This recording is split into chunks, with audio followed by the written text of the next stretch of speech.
최근에 이제 미국 시장을 중심으로 해서 전 세계 이제 글로벌 이제 연기금들이 6월 달 들어서 이제 급격하게 오른 쪽이 반도체 섹터들입니다. 그래서 우리나라만 반도체가 쏠림 현상이 나왔던 건 아니고 우리나라는 당연히 이제 삼성전자 하이닉스 중심으로 쏠림 현상이 나왔고요. 거기에 이제 중국의 과창판 같은 경우도 쏠림 현상이 나오면서 중국도 마찬가지로 반도체 관련 종목들이 급등하는 모습을 보여줬고 대만은 뭐 말할 거 없이 많이 올랐었고요. 거기에 이제 미국도 보면은 필라델피아 반도체 지수에 포함되어 있는 종목들 중심으로 해서 급등을 했던 양상을 보였기 때문에 일단 그 연기금들이 리밸런싱을 이제 반기 리밸런싱을 하게 돼 있습니다. 그러니까 예전에는 이런 게 왜 티가 안 났냐면 전반적으로 시장이 오르고 빠지고 했기 때문에 그리고 이제 특정 섹터의 집중 현상은 별로 없었다라고 보면 그런 것들이 티가 안 났는데 지금은 이제 반도체 섹터에 워낙 집중돼 있다 보니까 이런 것들을 해소하기 위해서 매도 물량이 좀 나올 수밖에 없다라고 생각하시면 되고요.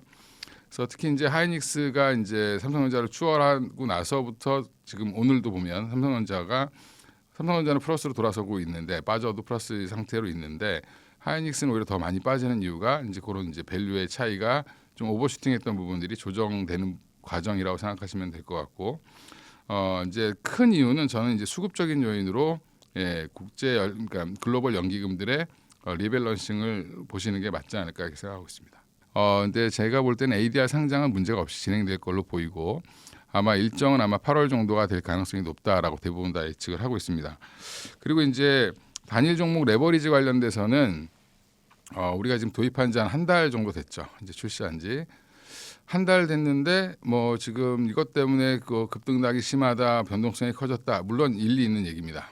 근데 우리한테만 있는 게 아니고 이건 홍콩 시장에서도 우리 SK하이닉스, 삼성전자 단일 종목 ETF 2배짜리가 있습니다.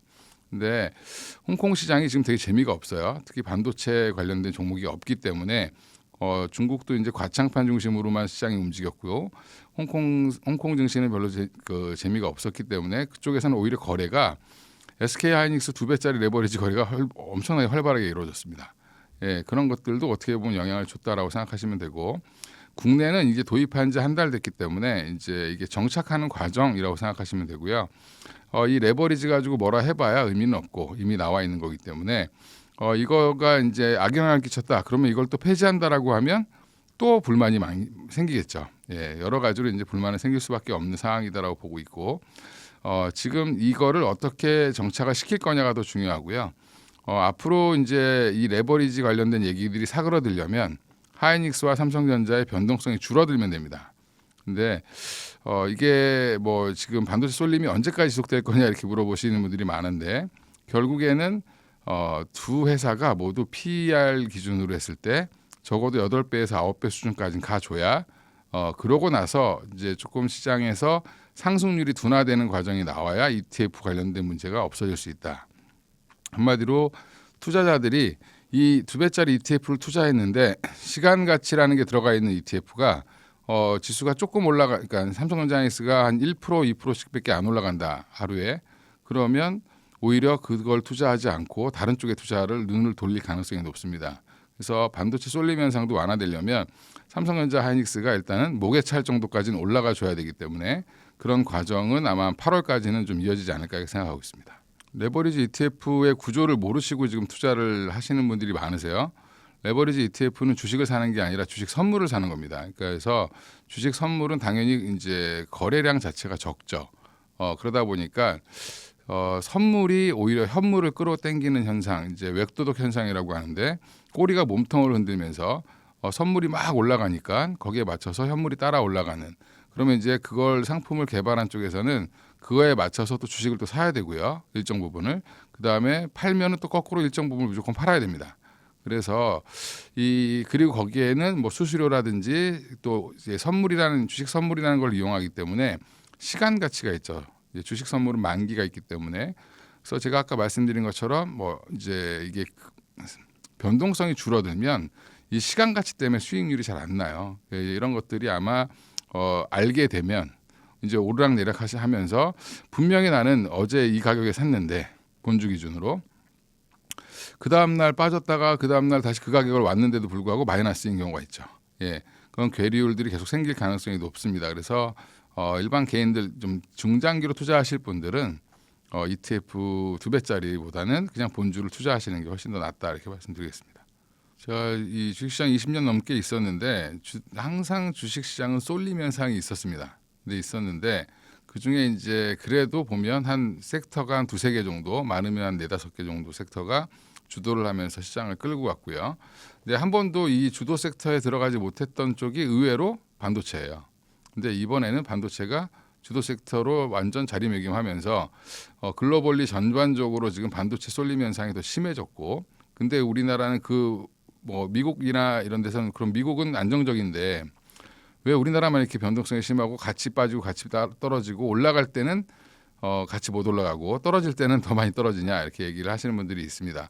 그러니까 저도 이제 그 부분은 안타깝긴 한데 일단 해외는 시장이 좀 크죠. 미국 시장 같은 경우도 크기 때문에 그리고 이제 일본도 마찬가지로 반도체가 차지하는 비중이 적고요. 미국도 적습니다. 생각보다. 그러다 보니까 이제 그쪽은 방어해 줄 수 있는 섹터들이 여러 가지가 있지만 우리나라 같은 경우는 반도체가 차지하는 비중이 50%예요. 예, 그러다 보니까 더 영향이 좀 크다라고 생각하시면 되고, 또 하나가 이제 반도체 올라갈 때 못 올라가다가 떨어질 때 같이 떨어지는 이유는 뭐냐면 이것도 어떻게 보면 최근에 올해 들어서 많이 샀던 게 지수를 끌어올렸던 원동력, 우리나라의 코스피 지수를 끌어올렸던 원동력 중에 하나가 가만히 생각해 보면 반도체 쏠림은 한 6월 들어서 되게 심해졌고요. 그 전까지는 ETF 이제 그러니까 코덱스 200 ETF죠. 이제 한마디로 코스피 200을 추종하는 ETF들을 많이 사셨어요. 거기 레버리지도 많이 사셨고, 지금 그러면 이제 장이 빠질 때 그 ETF를 투자했던 약간 좀 그 성향 자체가 보수적인 분들이 이제 ETF를 많이 하시는데 그 ETF의 매도가 어제 한꺼번에 나오면서 같이 빠졌다 이렇게 생각하시면 되고, 그럼 ETF를 팔면 코스피 200 내에 있는 구성된 종목들을 다 팔아야 됩니다. 예, 근데 하락의 원인은 반도체였는지 모르겠지만 결국에는 빠질 때는 다 같이 빠지는 그런 현상들이 이제 나올 수밖에 없는 상황이고, 그쪽이 또 이제 수급이 약하다 보니까 더 많이 빠지는 거죠.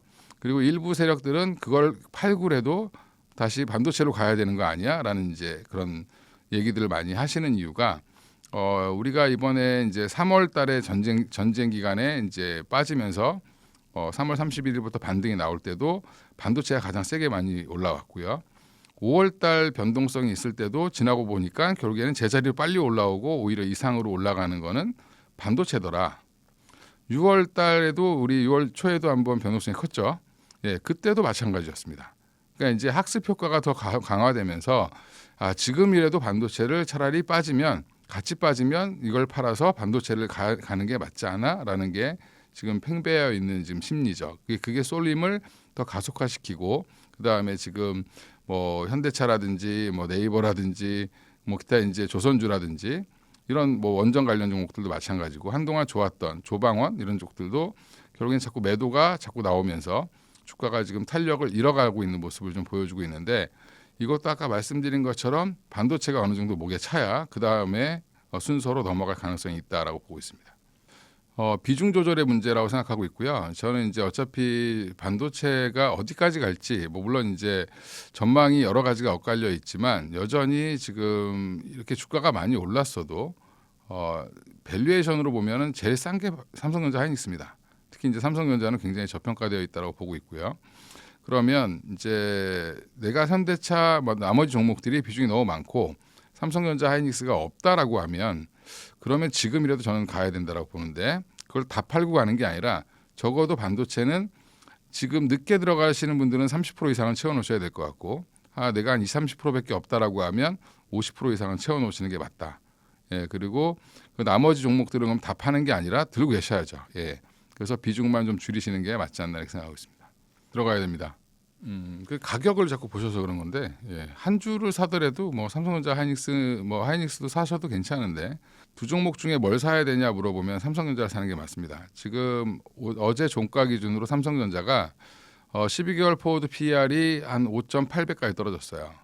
근데 하이닉스는 빠졌다 하더라도 여전히 7배 부근에 있습니다. 그 얘기는 두 회사의 격차가 굉장히 심해졌다는 거죠. 그러면 같은 레벨까지 적어도 이제 삼성전자가 원래는 하이닉스보다는 PER 기준으로 1배에서 2배 정도를 더 받는 게 정상인데 지금 삼성전자가 과하게 지금 못 올라오거나 더 빠진 거죠. 어떻게 보면 하이닉스가 먼저 달린 거다라고 저는 개인적으로 생각하고 있는데 하이닉스가 먼저 가고 삼성전자 따라가도 상관없지만 지금은 이제 가격적인 메리트나 밸류에이션 매력을 보면 둘 중에 하나를 담는다라고 하면 삼성전자를 담으시는 게 맞고요. 하이닉스를 담고 싶으시면 좀 더 기다리시면 좋을 것 같습니다. 제 강의를 들으시는 분들이나 이런 구독 이제 제 방송 들으시는 분들한테 뭐라고 말씀드리냐면 장중에 5% 이상 빠지면 그냥 사라. 예. 그리고 하락할 때 만약에 그렇게 5% 이상 빠지는 날이 많이 없죠. 어제는 절호의 기회였는데 한 12% 이상 빠졌기 때문에 그런 이제 하락 시에 무서워서 못 사셔요 대부분 다. 근데 내가 만약에 1,000만 원을 삼성전자 사고 싶으시면 빠질 때마다 200만 원, 200만 원 이렇게 사서 한 5번 나눠 사시면 될 것 같고요. 지금 가격을 딱 정해서 사기보다는 그냥 하락 시 매수하는 게 맞습니다. 그리고 그럼 어디까지 보고 사는 거냐 도대체 목표가가. 그럼 지금 최근에 삼성전자는 60만 원대 목표가도 이제 나오기 시작을 했는데 PER 기준으로 한 15배까지 준다라고 하면 예전에 UBS가 이제 마이크론을 15배 주면서 1,650불을 얘기했는데 지금 거의 1,200불 갔다 왔죠. 예, 그런데 만약에 이제 삼성전자와 하이닉스의 반도체가 메모리가 구조적 성장으로 들어갔다라고 인정을 하면 적어도 10배 이상은 주게 돼 있습니다. 그러면 10배라고 계산해 보면 지금부터도 한 60만 원까지는 갈 수 있는 거죠. 예, 그러니까 지금도 충분히 매력은 있고요. 만약에 15배까지 줄 수 있다. 예전에 TSMC가 10배, 15배, 지금 20배, 지금 25배 주고 있습니다. 예, 그래서 밸류에이션과 EPS가 같이 늘어나는, 그리고 주가는 PER 곱하기 EPS인데 EPS도 늘어나고 있고 PER도 늘어나는 상황이기 때문에 지금도 충분히 접근 가능하시다고 볼 수 있고요.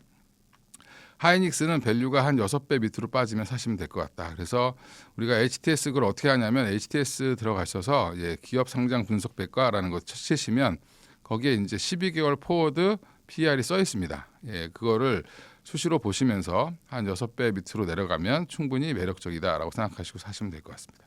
이제 최고가를 보시면 안 되고요. 항상 이제 최저가와 최고가는 빼고 중간에 있는 이제 애널리스트들의 가격을 평균 내보면 보통 이제 그게 우리 FM 가이드 상에 나와 있는 아까 상장 분석 백과에 나와 있는 가이던스라고 보시면 돼요.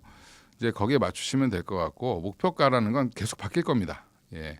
애널리스트가 우리 가만히 생각해 보면 5만 원일 때 왜 삼성전자 이렇게 간다고 얘기한 사람이 한 명도 없었습니다. 그 얘기는 그들도 몰랐고 그 다음에 삼성전자 이재용 회장님도 몰랐고 최태원 회장님도 몰랐습니다. 이렇게 좋아질지. 작년 9월부터 갑작스럽게 디램의 수요가 증가하면서 주가가 올라오기 시작을 했고요. 이제 우리가 이제 이렇게 서프라이즈하게 반도체가 잘 팔리기 시작한 게 불과 2개 분기 이제 3개 분기째예요.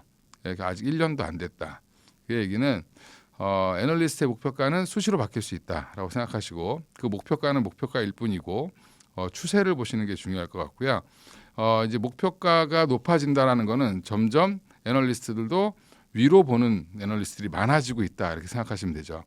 우리 가만히 생각해 보면 2월 말에 맥커리에서 굉장히 강하게 불렀는데 이미 그 가격은 그 이상을 다 부르고 있습니다.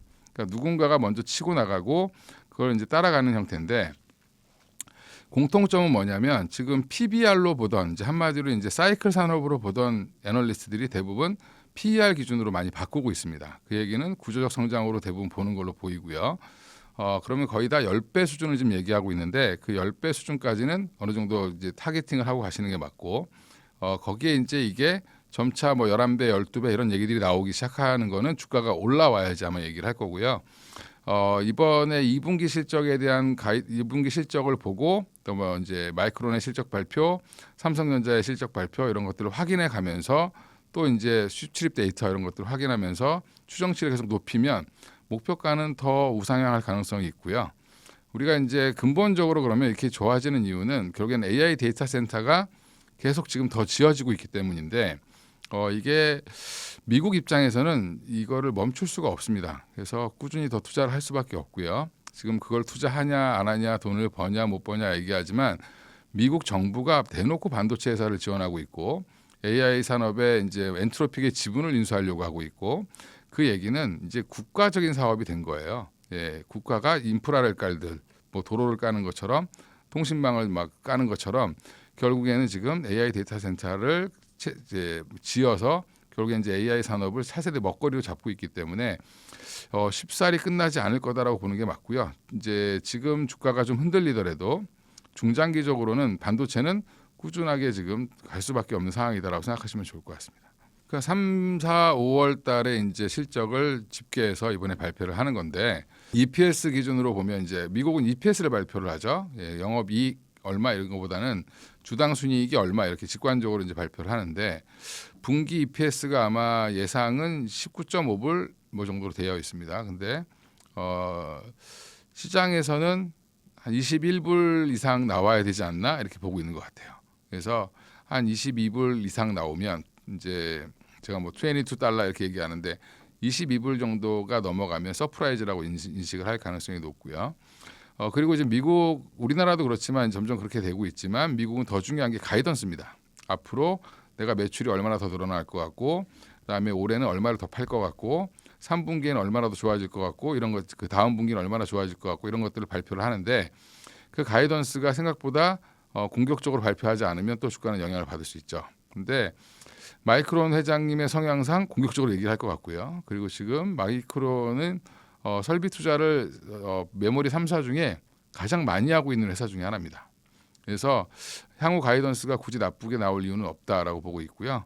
아마 이제 마이크론이 서프라이즈가 나오면 거기에 맞춰서 또 삼성전자랑 하이닉스의 실적 추정치를 계산을 다시 할 겁니다. 그래서 다시 계산하면서 또 가격을 올릴 수도 있다. 그러면 오히려 긍정적이겠죠. 근데 반대로 만약 그냥 한 19불대 후반 예상했는데 그 정도 한 20불 나왔다라고 하면 이제 조금 실망 매물이 나올 수 있죠. 왜냐하면 마이크론은 지금 밸류가 거의 한 10배 수준까지 올라가 있어요. 그래서 조금 여기서 조정을 받아도 이상하지 않기 때문에 그러면 세론의 계기가 될 가능성도 있습니다. 근데 그렇다고 한들 삼성전자 하이닉스를 또 빼기에는 좀 부담스럽습니다. 왜냐하면 두 회사가 마이크론 대비해서 할인받고 있기 때문에 얼마나 할인을 주느냐, 보통 한 80%, 그러니까 20% 정도 할인을 해준다 하더라도 그러면 한 8배에서 한 7배 수준을 유지하기 때문에 삼성전자는 뭐 빠질 일은 별로 없을 것 같고 하이닉스가 조금 영향을 받을 가능성이 있다고 보고 있습니다. 그것도 되게 그 단편적으로 지금 되게 그냥 어떻게 보면 OX 흑백 논리인데 팔 사람 있으니까 빠질 거 아니냐, 살 사람이 많으면 되죠. 그러면 상관이 없는 거고 우리가 2,000포인트부터 9,000포인트까지 올라오는 동안 외국인들은 지속적으로 팔았습니다. 팔아도 지분율이 높아. 여전히 이제 갖고 있는 주식 평가액은 계속 높아지는 형태가 나왔는데 국민연금도 이제 더 이상 이제 물러날 데가 없죠. 그러면 팔아야 됩니다. 일정 부분 팔아야 되고 룰을 바꿔서 지금 보유 비중을 더 높여놨는데 투자 비중을 높여놨는데 그 이상으로 지금 더 빠르게 올라오고 있기 때문에 일시적으로 좀 덜어내야 되는 거는 어쩔 수 없는 거라고 보시면 되고요. 대신에 이제 어제 발표한 걸 보면 7월 이후에 매도를 할 텐데 뭐 구체적인 시기와 금액과 이런 것들은 비공개죠. 당연히 비공개로 해야 되는 거고 제가 볼 때는 한꺼번에 55조를 팔지 않는 이상은 충격은 없다. 오히려 이제 이런 물량들이 나오면서 그 물량을 누가 소화시켜주냐, 그리고 이제 삼성전자 하이닉스가 앞으로 전망이 좋아지냐 안 좋아지냐에 따라서 이거를 잘 소화시킬 수 있느냐 아니면 뭐 이것 때문에 빠질 수 있느냐인데 결국에는 두 회사의 전망이 더 중요하지 55조의 이 리밸런싱 자금은 그닥 큰 영향을 미치지 않을 수도 있다. 좋으면 이렇게 생각하고 있습니다. 리밸런싱 과정이죠. 이제 한국에 대한 이제 예전에는 50% 이상을 갖고 있었습니다. 삼성전자 같은 경우도. 근데 지분율은 점점 줄어들고 그 지분을 누가 가져갔냐면 다 개인분들이 가져가 있었어요.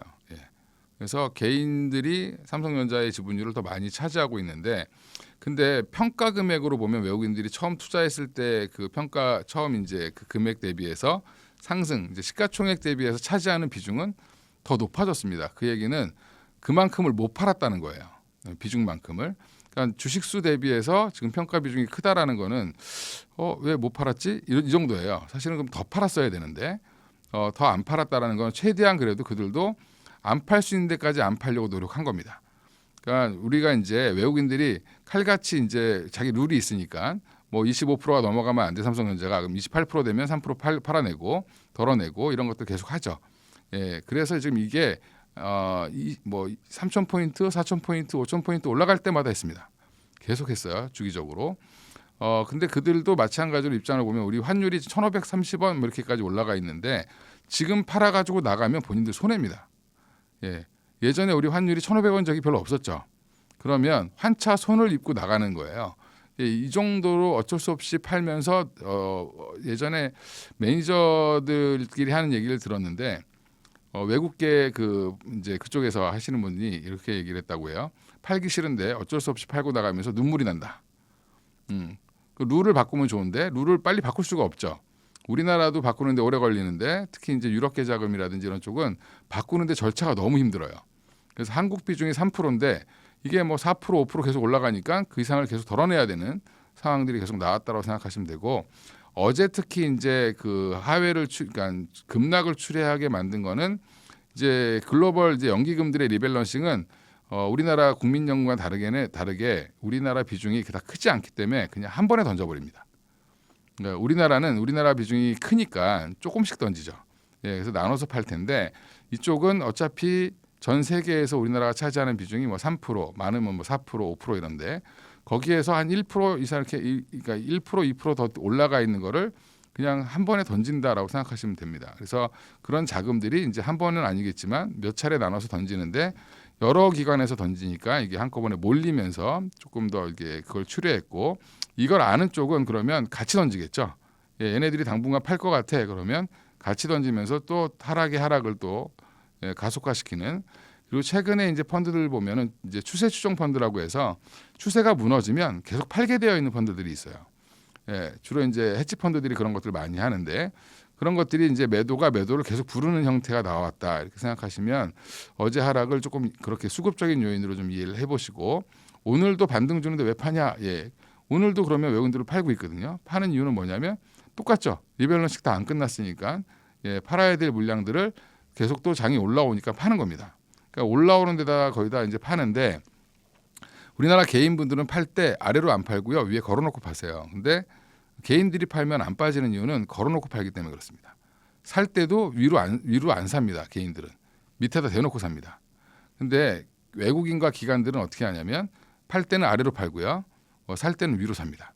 그래서 외국인이 사면 주가가 확 올라가는 이유 중에 하나가 거기에 있고 외국인이 팔면 주가가 확 빠지는 이유가 거기에 있습니다. 그래서 그냥 한마디로 시장가 매도를 한다고 생각하시면 돼요. 외국인들은 물량이 많으니까 그냥 한 번에 밀어버린다. 이렇게 생각하시면 그러다 보니까 하락을 조금 더 외국인이 많이 팔면 부추기는 거고 거기에 이제 개인들이 그거를 적극적으로 받아주면서 위로 사면 주가가 잘 받쳐지는 거고 저 밑에 계속 대놓고 있으면 개인들이 사봐야 주가는 계속 빠지는 거죠. 예, 개인들의 성향은 빠지면 사야지라는 건 정확히 지금 다 인지하고 계시는 것 같은데 밑에다 대놓고 사죠. 예, 그렇게 생각하시면 왜 외국인들이 살 때는 올라가고 개인들이 살 때는 안 올라가고 뭐 이런 이제 외국인들이 팔면 왜 갑자기 빠지냐 이런 이제 것들을 좀 이해하시면 될 것 같습니다.